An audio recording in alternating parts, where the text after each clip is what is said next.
Yeah. Buka Alkitab kita sama-sama. Wow. Kita seperti terbang hari ini. Lewat puji-pujian kita, ya kan. Kita diingatkan meskipun iblis merajalela, tapi kita lawan iblis, kita usir iblis, ya kan. Karena kita lebih daripada orang-orang yang menang. Tadi pujian penyembahan kita juga indah. Engkau baik, sangat baik. Aku senantiasa hanya mau menyenangkan hatimu. Ya kan? Mau ada tantangan kita menyenangkan hati Tuhan. Mau dihina kita menyenangkan hati Tuhan. Mau ada badai kita menyenangkan hati Tuhan. Karena menyenangkan hati Tuhan tidak ada ruginya. Amin? Yes. Bukan kitab kita sama-sama, kita masuk pada pembahasan ke-20. Wow, saudara gue yang kasih dalam Tuhan. Berarti sudah 20 minggu berturut-turut di rumah masing-masing. Kita menggali kebenaran firman tentang tugas gereja di akhir zaman. Nah, saya harap saudara bukan hanya tahu firman Tuhan, saudara bukan hanya mengerti tentang tugas gereja, tetapi kita didorong, dimotivasi untuk menjadi pelaku firman. Karena jelas Alkitab bilang, iman tanpa perbuatan pada hakikatnya mati.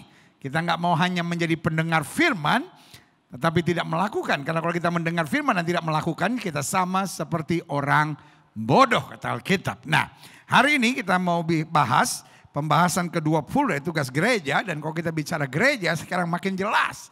Khususnya di masa pandemi ini. Gereja bukanlah gedungnya, bukan pula menaranya, ya kan? Lagu sekolah minggu kita bilang begitu. Bukalah pintunya, lihat di dalamnya, gereja adalah orangnya. Makanya Alkitab berkata, kamu adalah bait dari Roh Allah yang hidup. Nah, hari ini kita bicara tentang tugas gereja di akhir zaman. Dan pembahasan ke-20, yaitu tugas gereja melepaskan kita dari dunia jahat. Yesus sudah menebus kita, amin. Yesus mengampuni dosa kita, amin. Tapi saudara yang kasih dalam Tuhan, there is something that we need to do. Ada tanggung jawab yang harus kita kerjakan, kita melepaskan diri dari dunia yang jahat. Karena saudara yang kasih dalam Tuhan, iblis nggak mau lepaskan kita. Iblis mau tetap belenggu kita. Makanya Alkitab berkata dia mundur dan menunggu waktu yang baik. Dan Alkitab bilang lawan dia dengan iman yang teguh maka dia akan lari. Life is about spiritual warfare. Makanya lagu kita udah berapa minggu ini kita nyanyikan. Di akhir zaman iblis merajalela, menyerang kau dan aku. Firman Tuhan ingatkan, bersiap dan berjagalah. Amin. Jadi kita harus siap sedia dan berjagalah. Kenakanlah, peganglah salib. Kenakanlah seluruh perlengkapan senjata Allah. Lawanlah iblis. Itu dia. Ya kan? Iblis bisa masuk lewat konsep pikiran. Iblis bisa masuk lewat tawaran-tawaran dunia. Iblis bisa masuk lewat keputusan-keputusan yang kita ambil. Iblis bisa masuk lewat intimidasi-intimidasi dalam kejiwaan kita. Anak Tuhan menang. Wih. Makanya selalu saya bilang kekristenan, Christianity is not just only religion. Kekristenan bukan sekedar agama. But Christianity is power. Woo-wee. Sama-sama bilang sama saya, Christianity is power. Yes. Hallelujah. Kekristenan adalah kuasa. Tulis di live chat, saudara, di kolom komen, saudara, tulis. Kekristenan adalah kuasa. Yes. Kita mau deklarasikan. Makin banyak orang tahu kekristenan adalah kuasa. Karena Alkitab bilang kalau Roh Kudus turun ke atas kamu akan menerima kuasa. Kuasa untuk apa? Menang dalam peperangan rohani. Makanya Alkitab bilang, di dalam Kristus kita lebih dari orang-orang yang menang. Berarti tugas kita Yesus sudah beri kuasa buat kita. Bukan Yesus lagi yang harus berperang buat kita. Dia sudah beri kuasa. We have to do the battle. Karena itu kita yang harus melepaskan diri dari yang jahat. Buka Alkitab kita sama-sama. Galatia pasal 1 ayat 1 sampai 5. Beberapa ayat saya mau saudara mengerti betul. Dan saya berdoa supaya saudara makin jelas dalam pemahaman firman ini. Galatia 1 ayat 1 sampai 5 dari Paulus. Seorang rasul bukan karena manusia, juga bukan oleh seorang manusia, melainkan oleh Yesus Kristus dan Allah Bapa yang telah membangkitkan dari antara orang mati. Berarti Alkitab mau jelaskan, kalau hidup kita hanya pusing sama orang, gak akan maju-maju. Tapi kita harus mengerti yang pilih kita, yang panggil kita, yang tetapkan kita adalah Yesus. Ada banyak orang keluar dari gereja, kenapa stres sama manusia? Sudah bikin apapun diomongin. Kalimat saya selalu sederhana. Emangnya masuk surga lewat depan rumahnya. Emang masuk surga lewat depan rumah dia, saudara. Sampai saudara bingung banget gitu. Ya pendeta sini ngomong begini, sini ngomong. Emangnya masuk surga lewat depan pintu rumahnya, enak aja saudara ya kan. Jadi Paulus bilang, dari Paulus, orang rasul bukan karena manusia, bukan karena juga oleh seorang manusia, melainkan oleh Yesus Kristus dan Allah Bapa yang telah membangkitkan dia dari antara orang mati. Dan dari semua saudara yang ada bersama-sama dengan aku kepada jemaat di Galatia. Dengan lain kata Paulus bilang, I wrote this letter on behalf of the people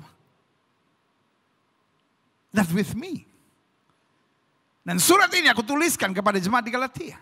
Aku tulis surat ini mengatasnamakan seluruh jemaat Tuhan yang aku layani dengan setia. Ayat 3 bilang, kasih karunia menyertai kamu dan damai sejahtera dari Allah Bapa kita, dari Tuhan Yesus Kristus. Injil selalu bicara tentang kasih karunia, damai sejahtera. Ayat 4. Yang telah menyerahkan dirinya karena dosa-dosa kita. Jadi Yesus yang memanggil kita, Yesus yang mati buat kita. Untuk melepaskan kita, wow ini dia. This is the key. Dia selesaikan segala sesuatu dari pihaknya. Supaya we have the power.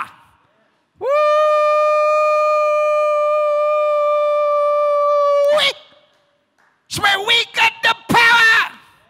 Saya ulangi sekali lagi supaya we got the power. Saya ulangi sekali lagi supaya we got the power. Saya ulangi sekali lagi supaya we got the power. Supaya kita punya kuasa untuk menang, untuk melepaskan diri dari segala yang jahat. Why? Karena setan gak mau lepaskan kita. Setan tahu kita sudah diselamatkan. Setan tahu kita sudah dibaptis. Setan tahu kita sudah dipenuhi dengan Roh Kudus. Setan tahu kita sudah tertarik dengan hal-hal rohani, tapi dia mundur. Dan dia cari celah untuk dia masuk dan mengikat kita lagi dengan yang jahat. Tetapi Alkitab bilang, Yesus telah menyerahkan dirinya karena dosa-dosa kita. Dia tahu kita lemah, dia tahu kita mundur maju, dia tahu kita gampang jatuh. Karena itu dia beri kuasa, dia menyerahkan dirinya, dia bayar semuanya untuk melepaskan kita dari dunia yang jahat yang sekarang ini. Menurut kehendak Allah dan Bapa kita, berarti kehendak Allah adalah supaya kita melepaskan diri dari segala yang jahat. I pray that you will understand this verse. Saya berdoa supaya Roh Kudus menyingkapkan sungguh-sungguh pemahaman tentang ayat ini. Yang telah menyerahkan dirinya karena dosa-dosa kita untuk melepaskan kita dari dunia yang jahat sekarang ini menurut kehendak Allah dan Bapa kita. Baginya lah, bukan bagi orang Kristen, bukan bagi gereja, bukan bagi orang yang sudah diselamatkan, tapi baginya lah, bagi Yesus lah kemuliaan selama-lamanya. Klik. Matius 6 ayat 13, bagian dari doa yang selalu kita naikkan di awal doa ibadah kita. Ada orang yang nanya sama saya gini, Glo ini aneh ya, gereja aliran apa sih? Masa kebaktian minggu nggak ada doa Bapak kami? Buat saudara-saudara yang pernah ngomong begitu, izinkan saya bertanya. Saudara kalau ikut ibadah online Gereja Bethel Indonesia Glow Fellowship Center dari awal enggak? Lebih dari 10 yang komplain. Lalu komplainnya saya hapus. Karena kasihan kalau enggak dia dipermalukan, saudara. Saya hapus bukan karena saya tersinggung, tapi saya hapus karena saya kasihan. Kalau enggak mereka dipermalukan. Karena ada orang-orang yang tanya begini. Glow ini gereja aliran apa sih? Sesat kali ya? Kok ibadah minggunya gak pernah ada doa Bapa Kami? Itu artinya lu gak ikutin ibadah ini dari awal, saudara. Makanya saya bilang ikuti ibadah itu dari awal, dari doa pembukaan sampai doa berkat. Karena setiap kali doa awal kita, doa pembukaan kita, dalam bahasa Ibrani ha-pathah. Dalam bahasa Arab disebut Al-Fatihah. Dalam bahasa Ibrani disebut ha-pathah. Artinya doa pembukaan. Setiap doa pembukaan kita selalu diakhiri dengan pembacaan doa Bapa Kami bersama-sama. Bukan kita mengkultuskan doa Bapa Kami. Tapi doa Bapa Kami adalah doa penting yang Kristus ajarkan buat kita. Amin. Saya harap saudara yang belum pernah ikut doa Bapa Kami bersama dengan Gereja Bethel Indonesia Glow Fellowship Center dalam ibadah online-nya, lu bertobat. Artinya lu selalu ikut dari tengah. Aneh-aneh aja saudara ya. Karena salah satu bagian penting dari doa Bapa Kami dalam Matius 6 ayat 13. Dan janganlah membawa kami ke dalam pencobaan. Yes. Tetapi lepaskanlah kami daripada yang jahat. Jadi Tuhan bukan hanya beri kuasa buat kita. Tapi Tuhan juga beri dorongan buat kita. Tuhan juga beri kemauan buat kita. Tuhan juga beri kemampuan buat kita. Untuk melepaskan diri dari yang jahat. Ada banyak orang kadang-kala punya the power. Untuk melepaskan. Tapi dia gak punya kemauan. Ada orang yang punya kemauan tapi gak sadar bahwa dia punya kuasa. Doa Bapa Kami mendorong kita untuk mengerti dan memahami dua-duanya. Kita harus tahu bahwa kita punya kuasa. Tapi kita juga harus mau mempergunakan kuasa itu untuk melepaskan diri dari yang jahat. Karena kadang-kala yang jahat itu enak. Ngerti gak maksud saya? Ya saya sih tahu itu dosa pendeta. Saya tahu sih Tuhan gak menghendaki. Tapi gimana ya pendeta? Enak sih. Nah ini. Dan janganlah bawa kami ke dalam pencobaan. Tapi lepaskanlah kami daripada yang jahat. Dan kenapa kita yakin bahwa kita bisa lepas dari yang jahat? Karena Engkaulah, karena Yesuslah. Yes. Yang mempunyai kerajaan. Dia raja damai, dia raja kekal, dia Alfa dan Omega. Makanya saudara yang kasih dalam Tuhan jangan takut.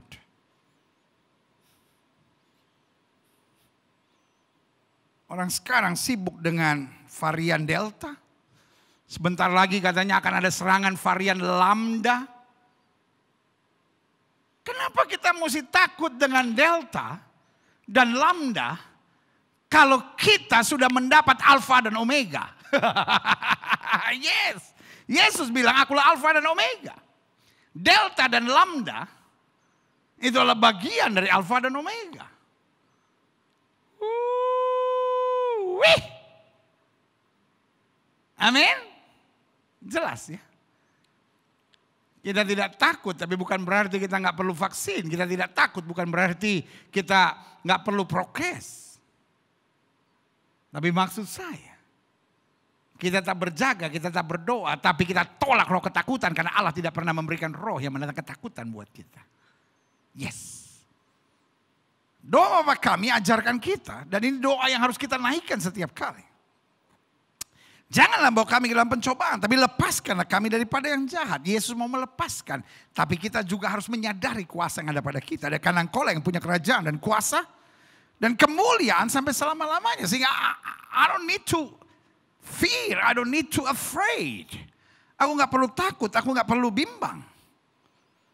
Karena yang memberi kuasa buat saya adalah yang punya kerajaan, kuasa dan kemuliaan, Alfa dan Omega sampai selama-lamanya. Yeah. Wih. Yes. Selanjutnya. 1 Petrus 3, 10-11. Siapa yang mau mencintai hidup? Dan siapa yang mau melihat hari-hari baik? Jelas ya Alkitab bilang apa? Ya harus. Bukan kalau bisa. Sebaiknya. No. Ya harus. Ya harus menjaga lidahnya terhadap yang jahat. Amin. Tidak memberi kesempatan kepada yang jahat. Dan bibirnya terhadap ucapan-ucapan yang menipu. Ayat 11 ditekankan. Ia harus. Bukan hanya lidahnya. Tapi seluruh segenap hidupnya. Ia harus menjauhi yang jahat. Karena iblis akan selalu mendekat. Iblis akan selalu mau membelenggu. Iblis akan selalu dengan yang jahat ini mau menguasai. Dan iblis pandai membungkus kejahatan dengan gula-gula kenikmatan. Semua orang tahu. Perzinahan itu jahat. Tapi dibungkus dengan kenikmatan sehingga dianggap perzina itu solusi. Saya sih nggak mau berzina sebetulnya pendeta, tapi ya gimana ya pendeta ya. Habis istri saya nggak mau ngerti saya, habis suami saya kasar sama saya, ya terpaksa saya cari pelarian. Ya sebetulnya saya sih nggak mau pendeta lakukan hubungan seks sebelum nikah. Tapi gimana ya pendeta ya, kita udah saling mencintai ya. Kita kan udah berkomitmen. Ah ini dia, bodohnya itu. Semua orang juga tahu. Narkoba, nikotin, alkohol, ujungnya merusak. Kalau pendeta ngomong jangan merokok. Wah ini pendeta dan Pentakosta ya, Pentakosta aneh. Emangnya orang merokok terus kenapa? Halo? Pertanyaan saya sederhana, gak usah debat deh. Dokter juga bilang jangan merokok. Ya ngapain pendeta-pendeta ngurusin? Ngotot lagi dikasih tahu. Lihat dong bungkusnya rokok. Rokok mengakibatkan kanker. Jantung. Stroke. Kemandulan. Hanya pendeta yang jahat. Yang tidak berani mengkhotbahkan rokok hanya karena takut sama serangan jemaatnya. I love you. Karena saya sayang sama saudara, biarin saudara mau marah sama saya. Tapi saya jelaskan buat saudara. Jangan merokok. Kalau saudara tanya kenapa? Baca sendiri. Tuh di rokoknya. Dan saya sayang sama saudara. Saya ingin saudara sehat. Saya ingin saudara diberkati. Saya ingin saudara beranak cucu. Sebetulnya kita juga tahu itu jahat. Tapi iblis pandai membungkus kejahatan dengan gula-gula kenikmatan. Sehingga kalau ada orang yang negur kita, kita ngotot, kita marah. Karena kita tertipu setan dengan kenikmatannya dan daging kita sudah menyetujui kenikmatan itu. Sehingga kita melawan ketika ada upaya untuk melepaskan kita dari kenikmatan itu. Tapi Alkitab bilang siapa yang mau mencintai hidup dan mau melihat hari-hari yang baik. Betul dia udah diselamatkan Tuhan, tapi ia harus. Artinya apa? Bertobat dan diselamatkan gak cukup untuk memiliki hari-hari hidup yang baik. Kita harus menolak yang jahat. Mulai dari lidah kita. Bahkan ayat 11 ditekankan sekali lagi, ia harus menjauhi yang jahat. Dan melakukan yang baik. Bertobat tanpa menjauhi yang jahat adalah kebodohan yang iblis permainkan dalam hidup kita. Ia harus menjauhi yang jahat dan melakukan yang baik. Ia harus mencari perdamaian, sehingga salah satu hal yang baik itu mencari perdamaian. Salah satu hal yang jahat itu menyimpan kebencian, kepahitan, amarah dan emosi yang meledak-ledak. Itu jelas firman Tuhan nyatakan. Dan bukan hanya berusaha mencari, tapi berusaha mendapatkannya. Artinya mencari dengan sekuat tenaga sampai mendapatkannya. Ya tapi berat, Roh Kudus akan memampukannya. Yes. This is not about you can or you can't. Ini bukan soal saudara bisa atau tidak bisa. Ini soal saudara mau atau tidak. Kalau saudara mau, Roh Kudus akan memampukan. Klik. 1 Yohanes 5 ayat 18-19. Kita tahu bahwa setiap orang yang lahir dari Allah, makanya Alkitab kasih tahu kita harus dilahirkan kembali. Bukan dengan darah dan daging. Kita dilahirkan kembali oleh roh dan firman, makanya kita memiliki DNA ilahi. Dan hanya orang-orang yang tidak mengerti kebenaran firman Tuhan yang tiba-tiba membuat hoax. Kalau kamu divaksin, DNA ilahi keluar dalam diri kamu. Bodoh, saudara-saudara. Masa selemah itu DNA Yesus? Kita menerimanya dengan pertobatan, kita menerimanya dengan baptisan Roh Kudus, lalu keluarnya hanya dengan sepotong vaksin. Come on. Buat saya, hamba-hamba Tuhan yang menebarkan itu adalah hamba-hamba Tuhan yang jahat. Hamba-hamba Tuhan yang dibodoh-bodohi oleh setan. Untuk menebarkan berita-berita yang bahaya, saudara-saudara. Sebagai hamba Tuhan yang bertanggung jawab di hadapan Tuhan, di atas mimbar yang suci ini. Dan bertanggung jawab di hadapan jemaat sekalian. Saya hanya mau ingatkan buat saudara. Itu adalah pengajaran yang sangat bodoh, saudara-saudara. Kelahiran kembali tidak bisa dihancurkan hanya dengan vaksin. Bos, makanya nanya sama yang ahli. Vaksin itu masuknya di otot, bos. Nggak ada hubungannya sama DNA sama sekali. Jelas ya. Paulus bilang, aku ciptaan yang baru. Yang lama sudah berlalu. Yang baru sudah terbit. Makanya Alkitab bilang kita tahu bahwa setiap orang yang lahir dari Allah. Kita lahir dari Allah lewat peristiwa kelahiran kembali. Dan ini adalah sesuatu yang kuat. Kenapa hubungannya dengan DNA ilahi dia menolak dosa. Bukan soal menolak vaksin, saudara-saudara. Dia menolak dosa. Jelas ya.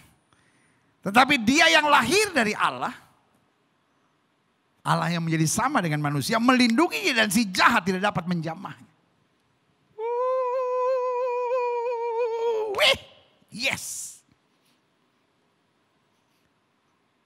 Ketika kita dilahirkan kembali, roh di dalam kita lebih besar dari roh yang dalam dunia ini.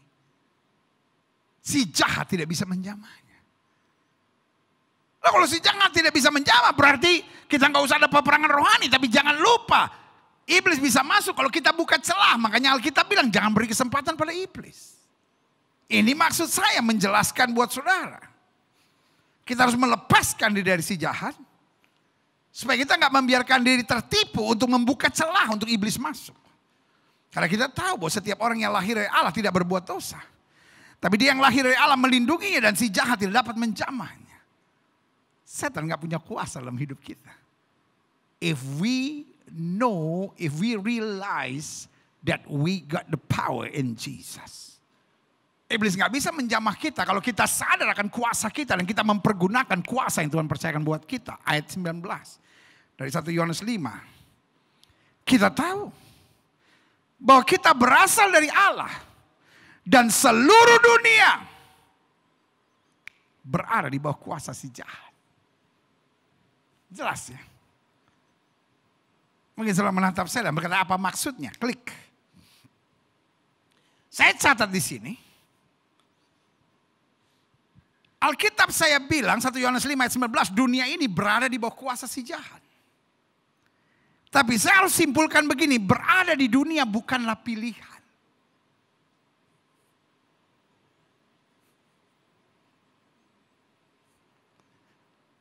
Lagu Pantai Costa kuno berkata begini. Belakang langit biru ada mahkotaku. Belakang langit biru, sana ku rindu melihat wajahnya, Yesus pelepasku. Belakang langit biru sana. Yes. Lagu Pantekosta dulu yang girang-girang bilang begini, kapan Yesus kembali? Kapan Yesus kembali? Wah. Anak-anak mabuk di depan nyanyi, mungkin lusa atau di lain. Ancur, dunia ancur. Tapi yang saya mau jelaskan buat saudara, ada banyak orang yang ingin buru-buru meninggalkan dunia. Tapi saya perlu tekankan, berada di dunia bukanlah pilihan. Yesus yang tempatkan kita. Yang setuju sama saya katakan, Yesus yang tempatkan saya di dunia. Paulus sampai bilang, aku berada pada dua pilihan yang sukar. Filipi 1 ayat 21 bilang, bagiku hidup adalah Kristus dan mati adalah keuntungan. Karena Paulus bilang, aku berada pada dua pilihan yang sukar. Aku mau hidup. Dan aku berhidup mau bekerja keras buat dia. Tapi kalau aku mati, aku berjumpa dengan dia. Berarti sekali lagi berada di dunia bukanlah pilihan. Tapi saya catat di sini, hidup secara duniawi atau meninggalkan kehidupan duniawi serta menjadi berkat di tengah dunia yang jahat ini, yang kata Alkitab bengkok dan sesat ini adalah pilihan. Jelas ya, berada di dunia bukan pilihan. Tapi apakah saya mau hidup secara duniawi? Ataukah saya mau meninggalkan cara hidup duniawi dan menjadi berkat di tengah dunia? Itu adalah pilihan. Bahkan buat kita sebagai anak Tuhan bukan sekedar pilihan, tetapi adalah keharusan. Sama-sama bilang sama saya, keharusan. Klik. Kita perlu tahu dulu kalau begitu, apa yang termasuk yang jahat yang perlu kita lepaskan. Saya simpulkan secara cepat, yang pertama mulut yang jahat. Ada banyak suami mulutnya jahat. Kadang-kadang dia nggak sadar, kadang-kadang dia pikir, memang saya begini dari dulu, lu betul. Tapi kita ciptaan yang baru, yang lama sudah berlalu. Jangan semua yang kau pikirkan kau katakan. Tetapi pikirkanlah semua yang mau kau katakan. Jangan semua yang ada di pikiran katakan. Kalau kita pikir ini orang bodoh banget sih lu. Kita lihat, kok ini orang tambah gendut, lu gembrot banget sih. Jangan. Itu artinya kok orang bodoh. Itu artinya kok orang norak.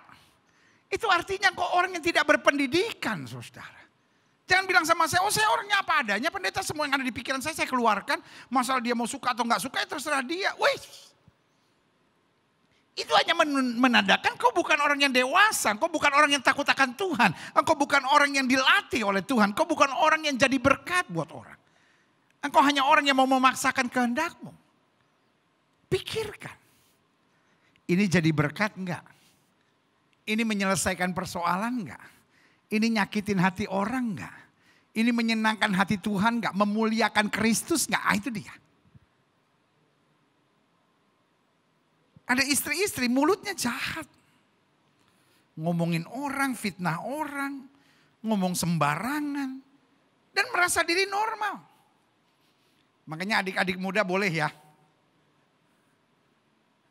Sebagai orang yang lebih senior, bahasa lain ya lebih tua dari lu. Iya kan? Anak muda boleh ya saya ngomong sedikit ya. Lu kalau cari pasangan teman hidup, jangan cuma lihat bulu matanya. Bulu matanya pendeta, seperti melambai-lambai nyiur di pantai. Alisnya pendeta, Seperti semut rang-rang beriring-iringan di pohon enau. Buat apa dia pria gagah, ganteng tapi mulutnya jahat? Buat apa dia wanita cantik? Bulu matanya melambai-lambai bak nyur di pantai.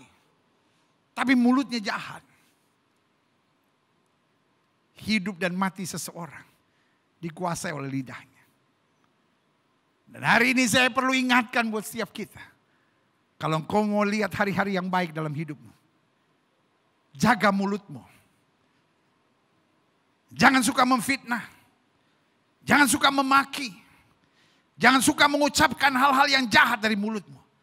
Biarlah kata-katamu membawa damai. Kata-katamu menyatakan kasih. Dan kata-katamu menghadirkan hal-hal yang baik. Haleluya. Jadi yang pertama apa yang termasuk yang jahat yang perlu kita lepaskan. Ada banyak pelayanan hancur. Sorry untuk bilang ini karena mulut. Sini ngomong begini, sini ngomong begini, pecah. Banyak rumah tangga mau bercerai. Bukan karena gak cocok, tapi karena mulut. Banyak orang karirnya mandek. Bukan karena gak pinter. Tapi karena mulutnya jahat. Jadi kalau ada orang cantik. Umur 35 belum dapat pasangan teman hidup. Kalau ada cowok ganteng. Udah umur 36 belum dapat pasangan teman hidup. Gak usah doa pemutusan. Oh ini perlu didoakan nih pendeta. Pemutusan roh jomblo. Kadangkala bukan roh jomblo yang perlu diputuskan. Mulut yang jahat. Mulut yang pedas. Mulut yang sadis. Harus dilepaskan dari mulut saudara. Jelas ya? Apa yang termasuk yang jahat yang perlu kita lepaskan? Mulut yang jahat. Anak-anak Tuhan mulutnya baik. Mulutnya memberkati. Mulutnya membawa damai. Mulutnya menyatakan kasih Tuhan. Yang setuju katakan amin. Yang kedua. Apa yang termasuk yang jahat yang perlu kita lepaskan? Pikiran dan niat yang jahat. Ada orang yang pikirannya selalu negatif. Ada orang yang niat-niatnya selalu jahat, saudara. Selalu mau bersaing sama orang. Selalu mau membalas. Alkitab bilang. Apa yang baik.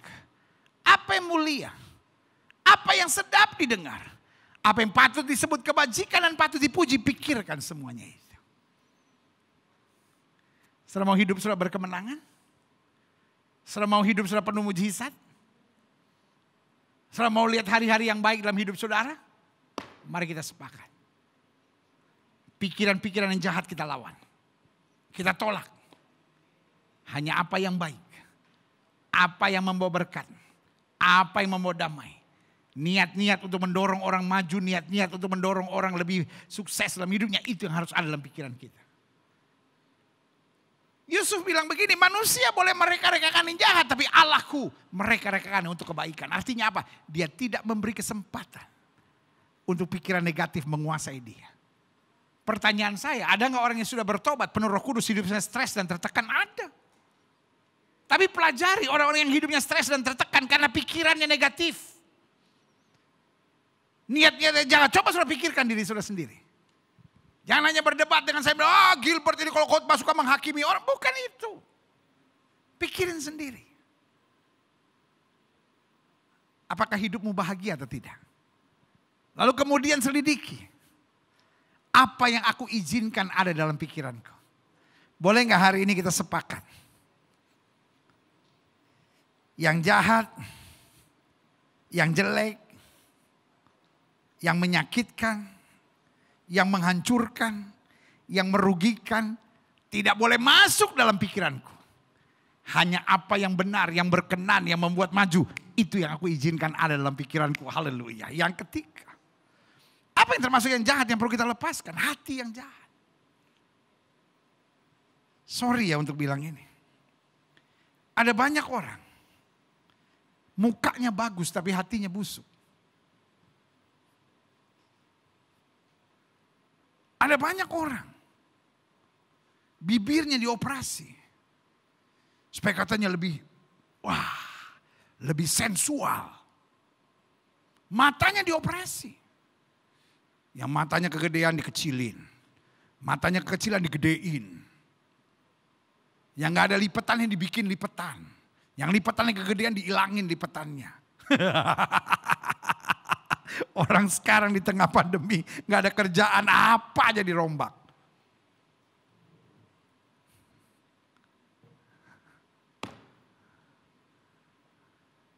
Yang saya mau ingatkan, bukan mata yang perlu dioperasi, hatimu itu yang busuk. Hatimu jahat, suka iri gitu. Gak bahagia kalau lihat orang lain bahagia gitu. Selalu kalau lihat orang cari kekurangannya, cari kesalahannya. Kalau setiap kali sudah lihat orang cuma cari kekurangan, cari kesalahan, bukan berarti semua orang gak beres. Matamu, pikiranmu, dan hatimu yang busuk.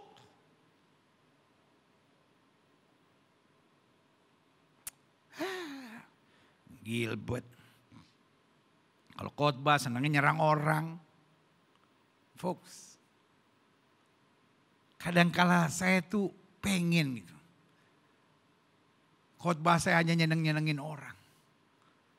Tapi jujur, saya takut sama Tuhan. Saya gak mau jadi pendeta idola. Tapi kemudian dimuntahkan oleh Tuhan. Saya hanya mau dikenal sebagai pendeta yang telling the truth. Jujur. Kadangkala saya capek. Jadi pendeta yang harus negur saudara dengan kesalahan dan kekurangan saudara. But there is no other choice for me. I love you so much. Saya lihat dengan mata kepala saya sendiri dalam pengalaman pelayanan. Orang-orang yang kalau ketemu saya, haleluya, shalom, glory, haleluya. Tapi dalam kehidupan sehari-harinya saya lihat, hatinya busuk. Dia simpan dendam. Dia simpan kepahitan. Kerjaannya sikut orang. Dia ngomong setengah jam aja sama orang. Pasti ngomongin orang. Tahu gak sih ini kan gini. Kenapa sih kita gak ngomongin kebaikan Tuhan? Folks, hari depan kita pasti cemerlang. Tapi jaga hatimu. Hatimu jangan busuk. Hatimu jangan jahat. Tuhan memang merancangkan berkat buat kita. Tuhan memang rancangkan kedahsyatan buat kita. Tuhan memang rancangkan doa-doa kita dijawab. Tuhan memang rancangkan untuk kita lebih daripada orang-orang menang. Tetapi Dia minta jaga hati dengan segala kewaspadaan. Dari situ terpancar kehidupan. Yang keempat. Apa yang termasuk yang jahat yang perlu kita lepaskan? Ini bagian dari tugas gereja di akhir zaman. Strategi-strategi yang jahat. Folks. Hidup adalah perjuangan. Amin. I'm agree with that. Hidup adalah perjuangan. Yes, I'm agree with that. Alkitab saya bilang, senjata perang kami bukan dunia, tapi kuasa Tuhan yang sanggup meruntuhkan benteng-benteng. Artinya apa? Kita memang ada di dunia, tapi kita tidak pakai strategi-strategi dunia. Apa sih strategi-strategi dunia? Bohong. Apa sih strategi-strategi dunia? Curang. Apa sih strategi-strategi dunia? Manipulasi.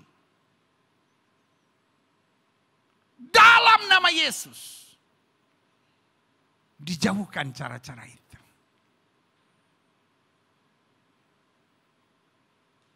Waktu Yusuf dibuang ke dalam penjara. Dia nggak pakai manipulasi, dia nggak pakai cara dunia. Dia pakai cara sorga. Cara sorga berarti berdoa. Cara sorga berarti minta hikmat. Cara sorga berarti tetap hidup dalam kebenaran. Cara sorga tetap lakukan bagian kita dengan bertanggung jawab. Sampai dia menjadi kesayangan dari kepala penjara. Cara sorga bukan cuma berarti diam dan gak buat apa-apa. Justru dengan kita berserah, kita menjadi orang-orang yang bersemangat untuk melakukan yang terbaik dalam hidup kita. Yang setuju sama saya katakan cara sorga. Jelas ya, kita ada di dunia. Tapi kita tidak memakai strategi dunia. Karena berada di dunia bukan pilihan. Tapi mau dikuasai dunia atau meninggalkan dunia dan menjadi berkat di tengah dunia. Itu adalah pilihan bahkan buat anak-anak Tuhan. Adalah keharusan. Klik selanjutnya. Bagaimana kita dapat melepaskan diri dari yang jahat? Saya punya 4 jawabannya. Yang pertama, saya dapat melepaskan diri dari yang jahat jika saya memiliki komitmen yang jelas bahwa saya bukan segala-galanya lagi, tapi Dia. Amin. Saya akan menjadi makin jahat. Saya ulangi sekali lagi, meskipun saya sudah bertobat, meskipun saya sudah lahir baru, meskipun saya sudah dipenuhi Roh Kudus, tapi saya akan makin jahat. Kalau fokusnya adalah saya. Saya akan using God. Saya akan jadi pakai Alkitab. Untuk apa? Untuk membenarkan segala tindakan-tindakan dan keserakahan saya. Gampang. Itu yang Alkitab bilang, roh Isabel di akhir zaman. Satu kali. Ahab stres. Ahab marah. Kenapa? Karena Ahab gak dapat apa yang dia mau, yaitu kebun anggur Nabot. Istrinya kelihatan wanita yang luar biasa. Dia lihat suaminya stres, dia bilang, sayang kenapa kamu stres? Kamu kan raja. Nabot gak mau nyerahkan anggurnya, kebun anggurnya. Padahal dia cuman raja mau pergunakan itu menjadi kebun buah-buahan. Kebun sayur maksudnya. Istrinya bilang, let me handle this. Apa yang terjadi? Dia panggil tua-tua. Dia pakai manipulasi pelayanan. Jahatnya minta ampun. Kenapa bisa begitu jahat? Karena senternya, pusatnya adalah me. Saudaraku, ketika saya menjadi pusat dari segala-galanya, perasaan saya, pikiran saya, kemauan saya, kehendak saya, engkau akan jadi jahat. Tapi sebaliknya kalau kita berkata bukan lagi aku tapi Yesus, maka saya percaya engkau akan diarahkan Tuhan untuk menjadi pribadi yang luar biasa. Makanya selalu saya bilang, ayo yuk kita kembangkan kehidupan hari-hari ini. Di mana perasaan saya gak penting. Kepentingan saya gak penting. Keuntungan saya gak penting. Yang penting Yesus dimuliakan. Yang penting kerajaan Allah diluaskan. Yang penting jiwa-jiwa diselamatkan. Dan yang penting hadirat Tuhan dinyatakan. Kalau sudah setuju katakan yes. Selanjutnya. Bagaimana kita melepaskan diri dari yang jahat? Jika saya memiliki komitmen yang jelas bahwa saya bukan lagi segalanya, namun Dia segala-galanya untuk Yesus. Yang kedua, ketika saya memiliki tujuan hidup yang terarah dalam kehendak Allah, karena Yesus jelas berkata, rancanganku adalah damai sejahtera. Firman Tuhan berkata, jalanmu bukan jalanku. Aku tahu rancangan apa yang ada padaku mengenai kamu, bukan kecelakaan tapi hari depan yang penuh harapan. Kalau tujuan hidup saya hanya supaya saya sukses, hanya supaya saya menang, hanya supaya saya berhasil. Saudara yang kasih dalam Tuhan. Sorry untuk bilang ini. Engkau akan menghalalkan segala cara. Maka yang menguasaimu ada 3 roh. Yang pertama, roh Isabel. Yang kedua, roh Herodes. Dan yang ketiga, roh Fir'aun. Herodes, Fir'aun, dan Isabel. Itu adalah 3 roh jahat di akhir zaman. Yang mengarahkan kita pada kenikmatan dan kesenangan dunia. Tapi firman Tuhan bilang cari dahulu kerajaan Allah serta kebenarannya, semuanya akan ditambahkan padamu. Haleluya. Yang ketiga, Bagaimana kita dapat melepaskan diri dari yang jahat? Satu, saya harus memiliki komitmen yang jelas bahwa saya bukan lagi segalanya, namun Dia, Yesus Kristus Tuhan. Yang kedua, bagaimana kita dapat melepaskan diri dari yang jahat? Saya harus memiliki tujuan hidup yang terarah pada kehendak Allah. Biar bukan kehendakku yang jadi, melainkan kehendak-Mu yang terjadi. Yang ketiga, saya harus memiliki semangat perjuangan yang tidak akan pernah menyerah. Hidup ini adalah kesempatan. Hidup ini untuk melayani Tuhan. Jangan sia-siakan waktu yang Tuhan beri. Hidup ini harus jadi berkat. Amin. Harus berjuang. Hidup ini adalah kesempatan. Jangan kita sia-siakan. Jangan apa-apa mengeluh. Jangan apa-apa stres. Jangan apa-apa kecewa. Jangan apa-apa putus asa. Kita punya Tuhan. Berjuang.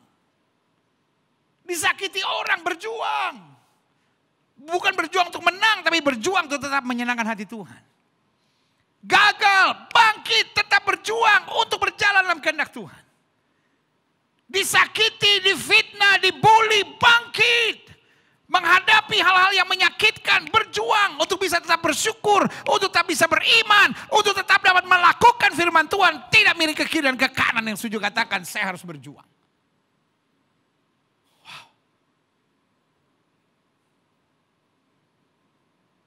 Bos, kita pahlawan Yesus. Kita pahlawan Kristus. Waktu saya kecil, saya senang satu lagu. Hai bangkit bagi Yesus. Amin. Itu dia. Hai bangkit bagi Yesus. Jangan ada masalah sedikit.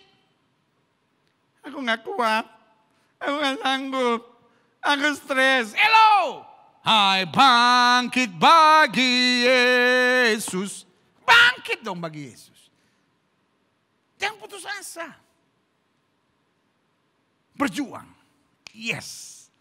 Bagaimana saya dapat melepaskan diri yang jahat?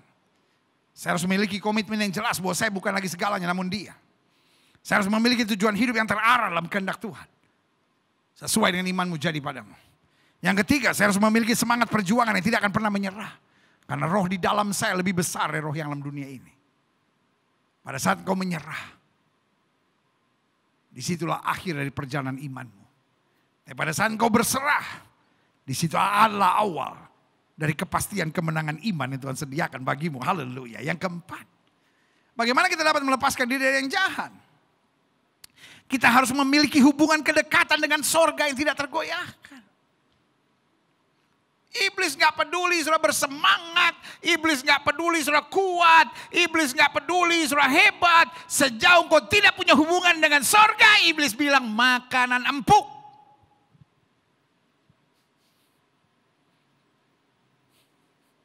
Iblis gak takut sama orang hebat. Iblis gak takut sama orang yang punya banyak karunia. Iblis gak takut sama orang-orang kuat dan pintar nyanyi. Yang iblis takut dengan orang-orang yang dekat dengan Tuhan. Mengerti maksud saya? Kalau kita punya hubungan yang dekat dengan sorga.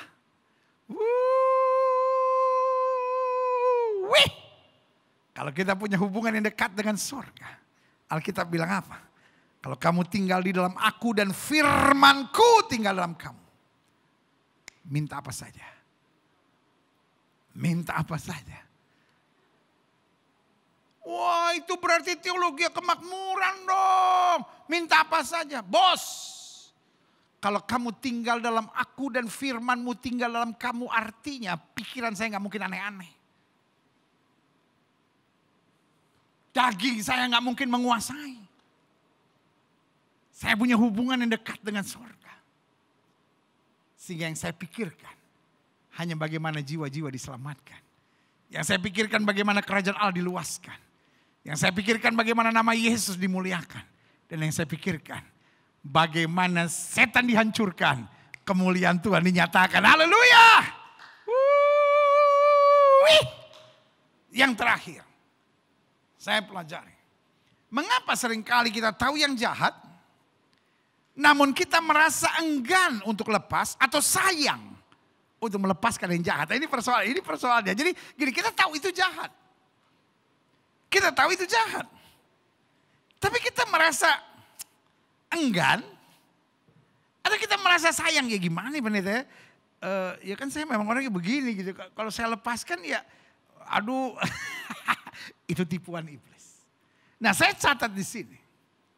Mengapa seringkali kita tahu yang jahat namun kita merasa enggan untuk lepas atau sayang untuk melepaskannya? Yang pertama, karena kita tidak menyadari liciknya iblis dalam peperangan rohani. Jadi yang alam otak kita itu normal. Padahal tadi dalam pembukaan sudah saya jelaskan buat saudara. Iblis begitu licik. Dia pandai membungkus hal-hal yang jahat dengan gula-gula kenikmatan. Simpson adalah nazir Allah. Dia tahu mencintai wanita ini jahat. Dia tahu salah dan orang tuanya sudah ingatkan jangan. Tetapi Simpson bilang apa sama orang tuanya? Ambil dia sebab dia aku suka. Yang ada dalam pikiran Simpson, aku tidak mungkin akan jatuh. Ya aku cuma beri sedikit kesempatan aja untuk ya namanya masih di dunia. Ini cantik, saya mau menikmati aja. Ada banyak orang kan pikir gitu, saya gak bakal jatuh lah. Terus gitu cuma pegang-pegangan, cuma senggol-senggolan, cuma raba-rabaan. Setan bisa masuk. Dan akhirnya menjebak saudara. Alkitab sudah bilang, jauhi nafsu orang muda. Alkitab sudah bilang, jangan beri kesempatan pada iblis. Kita lihat Petrus. Petrus juga sama kan. Dia bilang apa? Semua boleh tergoncang imannya karena engkau, aku sekali-kali tidak. Pertanyaan saya. Petrus akhirnya menyangkal Yesus enggak? Pertanyaan saya. Hello?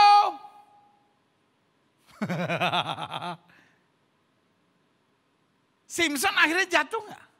Bos, bukan cuma jatuh bos, matanya dicungkil bos. Buta bos. Nazir Allah bos, jadi bahan tertawaan orang Filistin, jadi bahan pecandaannya orang Filistin. Kenapa? Karena tidak sadar iblis itu licik. Makanya Alkitab ingatkan kita berjaga dan berdoa supaya kamu jangan jatuh dalam pencobaan. Roh yang penuh tapi daging lemah.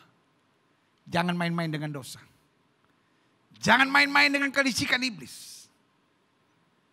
Kita harus tegas, tidak kompromi dengan dosa sekecil apapun. Mengapa seringkali kita tahu yang jahat, namun kita merasa enggan untuk lepas atau sayang untuk melepaskannya? Satu, karena kita tidak menyadari liciknya iblis dalam peperangan rohani. Kita pikir, ya saya tahu batasnya lah, saya minum tahu batasnya lah, saya pakai obat-obat ya ada tahu batasnya lah, saya nonton tayangan-tayangan cabul ada batasnya lah, saya pacaran raba-rabaan ada batasnya. Hati-hati, iblis itu licik. Kalau saya udah mulai melanggar borderline untuk kompromi, iblis tangkap dan seret saya. Dengan cara yang sangat licik. Dan tanpa kita sadari, kita jatuh.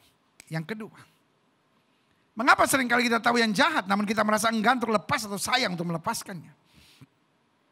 Yang kedua, karena kita tertipu dengan tipuan-tipuan iblis tentang kenikmatan dan keuntungannya kompromi dengan yang jahat. Bos, Adam dan Hawa disediakan sorga. Disediakan Firdaus.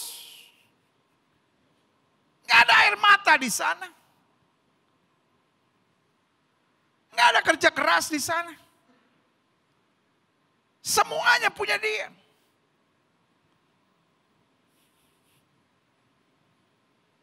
Bos, dengar ya bos ya, larangannya cuma satu bos.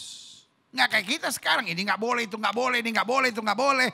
Zaman itu bos larangannya cuma satu, semua boleh kamu lakukan. Gimana nggak pusing kita sekarang bos hidup? Larangannya kebanyakan bos. Ada larangan Tuhan, ada larangan suami, ada larangan istri, ada larangan gereja, ada larangan mertua. Zaman sekarang kita hidup gimana gak pusing bos? Larangannya kebanyakan bos. Coba lihat zaman Adam dan bos, zaman Adam dan Hawa larangannya cuma satu bos. Semua pohon dalam taman ini boleh kamu makan. Kecuali yang di tengah. Sekarang pengajaran-pengajaran juga bikin pusing. Ntar ada yang melarang, gak boleh makan babi. Nanti gak boleh makan daging-daging.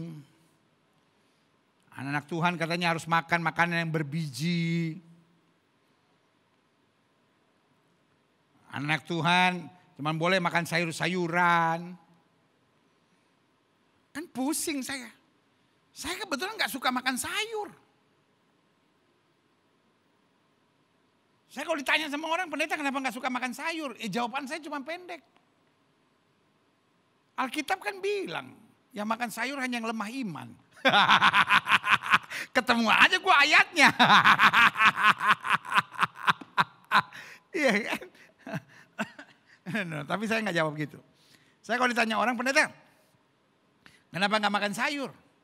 Saya selalu jawab begini, saya lihat gajah tiap hari makan sayur, gedenya seperti itu. Gimana kalau saya makan sayur jadi gajah saya? Tapi itu yang saya bilang. Zaman sekarang yang nggak harus dibikin harus, saudara. Zaman sekarang orang susah gitu ngelihat perbedaan. Semua harus doktrinal, ini harus. Zaman itu larangannya cuma satu, semua pohon boleh kamu makan. Saya sampai pada kesimpulan semua boleh dimakan. Cuman dua yang gak boleh dimakan. Satu gak boleh makan temen, dua gak boleh makan hati. Hidup ini saudara selama saudara sehat, apa aja makanlah. Cuman ada dua yang bahaya. Jangan makan temen.